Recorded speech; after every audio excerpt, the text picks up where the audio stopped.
Yay, I'm back in my cozy little corner down here to talk about crime. So, crime is tough for me to talk about because, again, I lean really heavily towards conflict theory and towards that labeling theory. And so, crime is, looking at the system of justice or punishment that's related to deviance.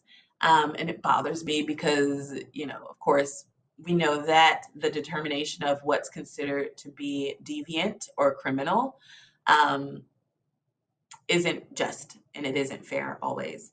So, crime is a more formal sort of deviance. However, it's not just subject to social sanctions, but usually it's also punishable by law.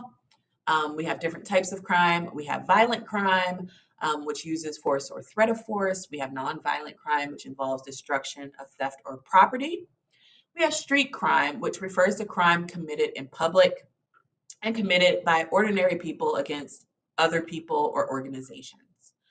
And then one of the ones that annoys me the most is white collar crime. And mainly it annoys me because our society overlooks it so much because it's not labeled as being as deviant as other forms of crime, right?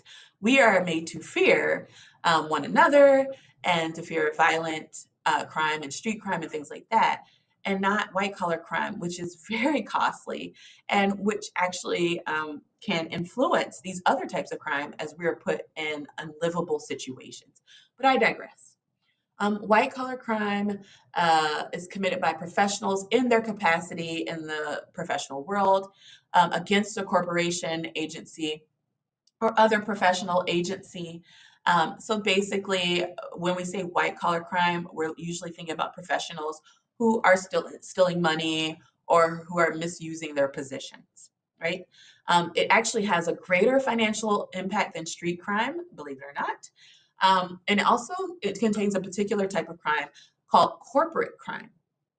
Now, with corporate crime, this is offenses that are committed by the officers of a corporation in the name of that corporation, right? And so this is probably the crime that people get away with the most, especially when we look at banking and finance, because our society is so linked to those very controversial areas um, that we have to excuse some of the criminal acts that occur there in order to keep our economy going and to keep our society functioning. And so you'll hear things like banks that are too big to fail or TBTF, which means that even when they fail us, the government bails them out um, in order to keep them functioning so we don't lose everything, right? They can't go under. And so you'll notice that corporate crime is committed, or what at least what should be considered a corporate crime, because sometimes it's not, because who makes the rules? The same people committing these crimes. But these things are committed, and then they get money and they continue to commit or give themselves bonuses or things like that, right? And so yeah, it annoys me beyond belief, because they're also not usually um, met with the same sort of punishments as other forms of crime. And then we have here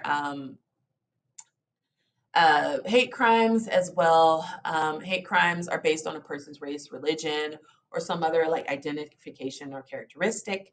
And these are highly problematic. And then one of the problems, again, is the labeling of things as hate crimes and who gets to decide what is or what isn't a hate crime. And guess what? We're really conservative with those labels and applications. I want to point out that crime is also problematic because our justice system, which Ibram X. Kendi refers to as a punishment system, is not equal in its treatment of things.